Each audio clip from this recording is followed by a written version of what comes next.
A burning bush, a voice from eternity, and a man who said no. Not once, not twice, 4 times Moses argued with God, the creator of the universe, before he ever set foot toward Egypt. And there's a 5th moment most people skip entirely, one that reveals exactly what his hesitation cost him. This isn't the confident Moses of the movies. This is a man hiding in the desert, terrified of his own calling, and his story might be the most honest picture of faith you'll ever see. 40 years earlier, Moses had been somebody, raised in Pharaoh's palace, educated, powerful. But one impulsive act of violence, killing an Egyptian who was beating a Hebrew slave, sent him running into the wilderness of Midian. By the time God calls to him from the burning bush, Moses isn't a prince anymore. He's a shepherd, 80 years old, married and to a quiet life, tending someone else's flock on the backside of nowhere. And then the bush ignites, burning but never consumed. God speaks his name, and instead of falling in awe, Moses starts negotiating. God tells Moses, "I am sending you to Pharaoh. Bring my people out of Egypt." Moses' first response isn't yes, it's, "Who am I that I should go?" It sounds like humility, but look closer. It's identity doubt. Moses is still measuring himself by his failure, by the exile, by the years of obscurity.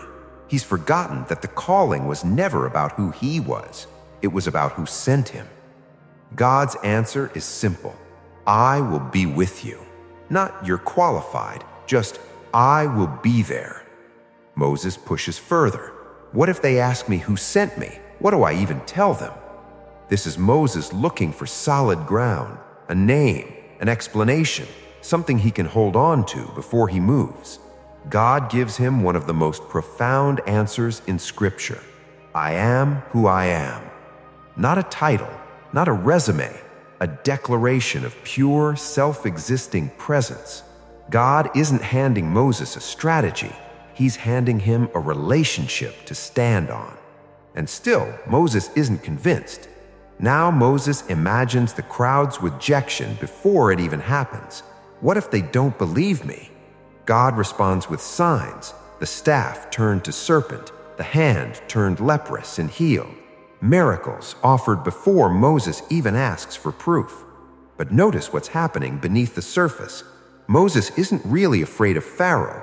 He's afraid of being disbelieved, of stepping out and being humiliated again, the way exile had humiliated him once already. Fear of failure was quietly running the whole negotiation. Then comes the excuse that finally exposes what this was really about. I am slow of speech. I am not eloquent. Moses points to his own weakness as the reason he can't go. And this is where God's patience shifts. Who made the human mouth? Is it not I?